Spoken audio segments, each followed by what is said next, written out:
Two of the key flashpoints in the Brexit negotiations could have wide-reaching consequences for industry and the pound. In a recent webinar from Moneycorp Talk, economist Vicky Pryce highlighted the importance of fisheries and financial services to the Brexit negotiations.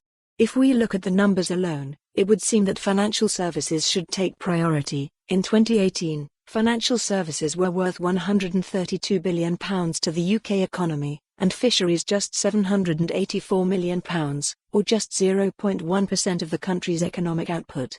However, the fishing industry is emblematic of the reasons for Brexit, and as a result, any capitulation on the issue could seem like a betrayal which could diminish trust in the government.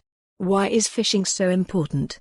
When the UK first joined the EU, UK fishermen felt betrayed by the agreement under the EU's Common Fisheries Policy, CFP, and the imposition of quotas. Much was made in the Brexit campaign that the UK take back control of its fishing territories. Another reason why it is so important is that an agreement on fishing rights and quotas must be reached is that it must be achieved by July 2020 and is a precondition for a much wider trade agreement. Many other industries will be hoping for a swift resolution so that the negotiations can move forward and provide greater clarity. What is the issue with financial services? EU passporting rights allowed financial services firms to trade in any other member state under the supervision of British regulators and without further authorisation from each country. When the transition period comes to an end and the UK loses access to the single market, it will mean the end of passporting rights unless a new agreement can be reached.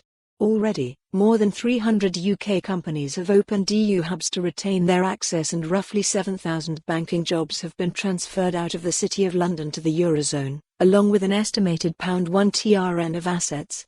Fisheries for finance? Not only are there significant practical challenges to overcome within both industries, but Irish Prime Minister Leo Varadkar has suggested that access to European financial markets could be granted if the UK opened its fishing waters.